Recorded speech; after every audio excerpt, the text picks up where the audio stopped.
Hi friends, welcome to Deepika reviews. ఈ video మీకు నచ్చినట్లయితే వీడియోని లైక్ చేసి షేర్ చేసి సబ్స్క్రైబ్ చేసుకోవడం మర్చిపోకండి.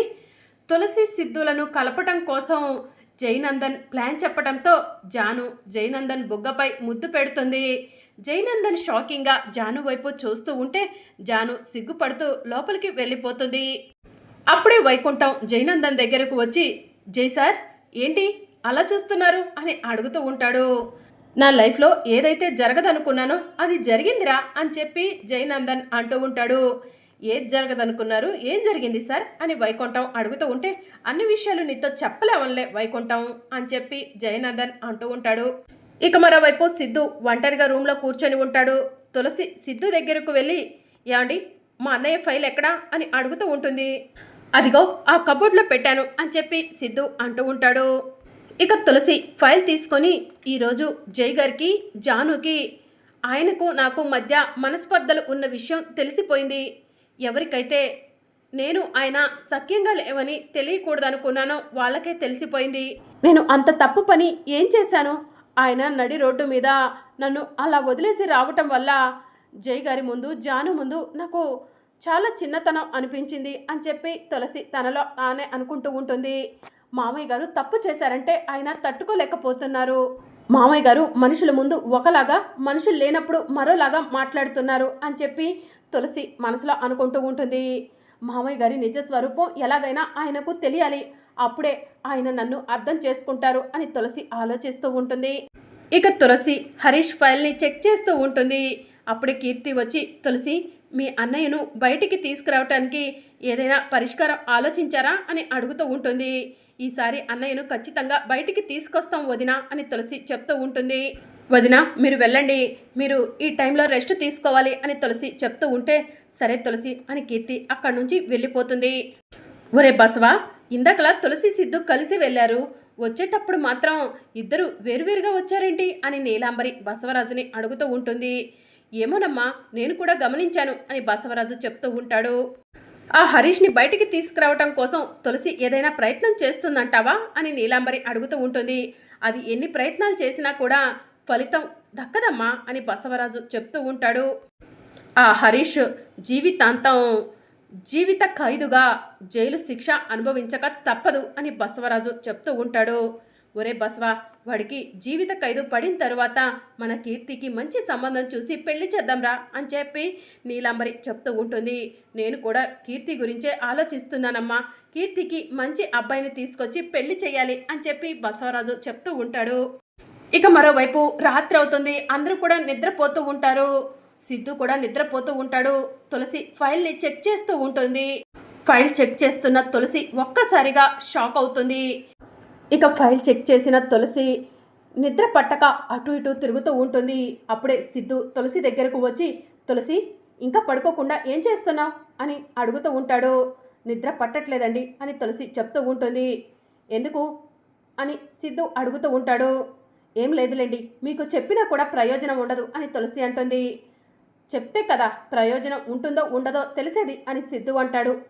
చెప్పాను కదండి, మీరు ఎలాగూ నన్ను అర్థం చేసుకోరు, నేను చెప్పింది మీరు వినిపించుకోరు అని తులసి అంటూ ఉంటుంది. మా నాన్న విషయం తప్ప నువ్వు ఏది చెప్పినా కూడా వింటున్నాను కదా తులసి అని సిద్ధు అంటూ ఉంటాడు. అసలు దొంగే మీ నాన్న, ఇప్పుడు మీకు చెప్పినా మీకు అర్థం కాదులేండి అని తులసి మనసులో అనుకుంటుంది. రేపు ఉదయం మీ నాన్న బండారం మీ ముందే బయట పెడతాను, అప్పుడైనా మీరు మీ నాన్న నిజ స్వరూపం తెలుసుకుంటారు అని చెప్పి తులసి మనసులో అనుకుంటుంది. ఇక మార్నింగ్ అవుతుంది. బసవరాజు రెడీ అయి హాల్లో కూర్చొని ఉంటాడు. తులసి బసవరాజు దగ్గరికి ఫైల్ తీసుకొని వెళ్తుంది. శ్రీకాంత్ గారి యాక్సిడెంట్కి కారణం ఎవరు అని తులసి బసవరాజుని అడుగుతూ ఉంటుంది. అదేంటి తులసి అలా అడుగుతున్నావు? శ్రీకాంత్ యాక్సిడెంట్కి కారణం మీ అన్నయ్యనని పోలీసులు మీ అన్నయ్యను అరెస్ట్ చేశారు కదా, మీ అన్నయ్యను బయటికి రప్పించే ప్రయత్నం కూడా చేస్తున్నాను అని బసవరాజు అంటూ ఉంటాడు. అవునా, మా అన్నయ్య శ్రీకాంత్ గారిని యాక్సిడెంట్ చేపించి చంపాలనుకున్నారా? అయితే నా పెళ్లి టైంలో మా అన్నయ్య మీ కారుని అద్దెకి తీసుకెళ్లారా మోయా అని తులసి అడుగుతూ ఉంటుంది. బసవరాజు షాకింగ్గా తులసి వైపు చూస్తూ ఉంటాడు. అప్పుడే సిద్ధు వచ్చి, ఏం మాట్లాడుతున్నావు తులసి? పెళ్లినాడు మీ అన్నయ్య మా నాన్న కారుని అద్దెకు తీసుకెళ్లటం ఏంటి అని చెప్పి సిద్ధు అడుగుతూ ఉంటాడు. చెప్పండి మోయా, శ్రీకాంత్ గారి కారుని గుద్దింది మీ కారేనని మీ కారుని మా అన్నయ్య అద్దెకు తీసుకెళ్లాడని చెప్పండి మోయ అని తులసి అంటూ ఉంటుంది. ఇక బసవరాజు నీళ్లు నములుతూ ఉంటాడు. ఏయ్ తులసి, పిచ్చి పిచ్చిగా మాట్లాడకో, నోరు మూసుకొని లోపలికి వెళ్ళు అని నీలాంబరి అంటూ ఉంటుంది. ఈరోజు తాడో పేడో తెగే వరకు ఊరుకోను అని తులసి అంటుంది. ఏయ్ తులసి, నోరు మూసుకొని లోపలికి వెళ్తావా లేదా అని సిద్ధు అంటాడు. ఏంటండి, సాక్ష్యం తీసుకొచ్చాను, ఆధారం తీసుకొచ్చాను, అయినా కూడా నేను చెప్పేది మీరు నమ్మరా అని తులసి అంటూ ఉంటుంది. మీ నాన్నను మీరు అంత గుడ్డిగా నమ్మితే ఎలా అండి? సాక్ష్యం ఆధారం చూపిస్తానంటున్నాను కదా అని తులసి అంటుంది. ఏం సాక్ష్యం చూపిస్తావు, ఏం ఆధారం చూపిస్తావు? మా నాన్న ఎప్పటికీ తప్పు చెయ్యరు అని తులసి అంటూ ఉంటుంది. మాయ, మీరు ఎప్పటికీ తప్పు చెయ్యరంట. మీ అబ్బాయి మిమ్మల్ని గుడ్డిగా నమ్ముతున్నాడు. మీరు ఇంత మోసం చేస్తారని అసలు అనుకోలేదు, ఇంత ద్రోహం చేస్తారని అసలు అనుకోలేదు. ఒక పసి బిడ్డకు తండ్రిని దూరం చేశారు. ఎందుకు మోయ, ఇదంతా ఎందుకు చేశారు? ఎవరిపై కోపంతో చేశారు? ఎవరిపై పగతో చేశారు? అసలు శ్రీకాంత్ గారికి మీకు ఉన్న శత్రుత్వం ఏంటి అని తులసి బసవరాజుని నిలదీస్తూ ఉంటుంది. నానా, ఏంటి నానా, తులసి ఇంతలా మాట్లాడుతున్నా నువ్వు ఒక్క మాట కూడా మాట్లాడట్లేదు అని సిద్ధు అంటూ ఉంటాడు. ఏం చేయమంటావురా సిద్ధు, తులసి ఎప్పటికప్పుడు నన్ను బదనా చేయాలనే చూస్తుంది అని చెప్పి బసవరాజు అంటూ ఉంటాడు. అవునా మోయ, అయితే ఒక్కసారి ఈ ఫైల్ చెక్ చేయండి.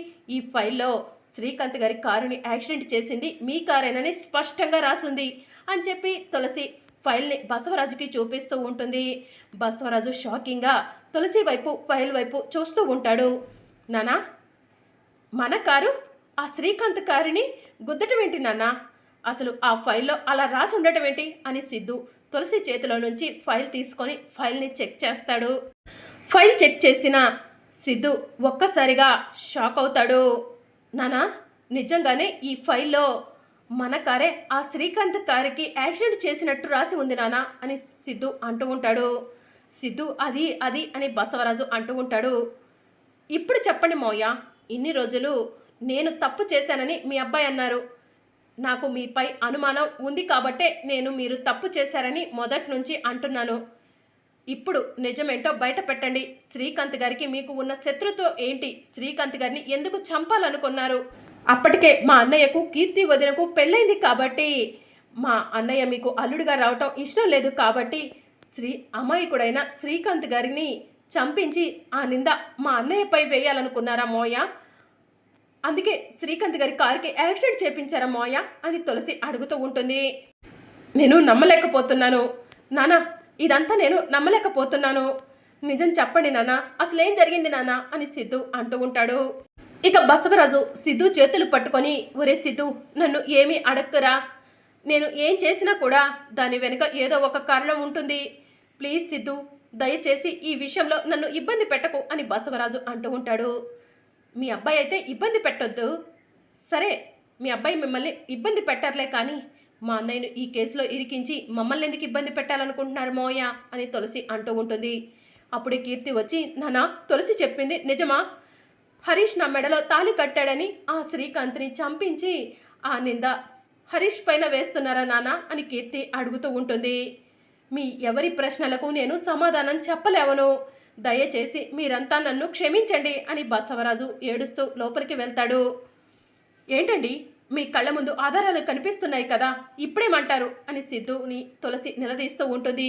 తులసి, ఏం జరిగిందో తెలియట్లేదు, నాన్న ఎంత బాధపడుతున్నారో చూసావు కదా, ఇప్పుడు నాన్నను నేను ఏమని అడగను అని సిద్ధు అంటూ ఉంటాడు. మీ నాన్న బాధ మీ కళ్ళకు కనిపిస్తుంది, మా వాళ్ళ బాధ మీ కళ్ళకు కనిపించట్లేదా అండి అని తులసి అంటూ ఉంటుంది. అదేంటి తులసి అలా మాట్లాడుతున్నావు? మీ అన్నయ్యను నిర్దోషిగా బయటికి తీసుకురావటం కోసం నువ్వు ఎంతలా అయితే ప్రయత్నం చేశావో నేను కూడా అంతలా ప్రయత్నం చేశాను కదా, మీ అన్నయ్యను బయటికి తీసుకొద్దామనే ఇంత కష్టపడ్డాం కదా అని సిద్ధు అంటూ ఉంటాడు. ఇప్పుడు నాకు కావాల్సింది అది కాదండి, అమాయకురాలైన ఖుషికి తండ్రి దూరం అవ్వటానికి కారణం మావయ్య, ఒక నిండు ప్రాణం బలవ్వటానికి కారణం మావయ్య. అసలు ఇదంతా మా అన్నయ్య కోపంతో కక్షతోనే చేశారా? అది నాకు కావాలి అని తులసి సిద్ధుని నిలదీస్తూ ఉంటుంది. మరి అప్కమింగ్ ఎపిసోడ్లో ఏం జరగనుందో తెలుసుకోవాలనుకుంటున్నారా? అయితే ఛానల్ను సబ్స్క్రైబ్ చేసుకొని సపోర్ట్ చేయడం మర్చిపోకండి. Thank you for watching.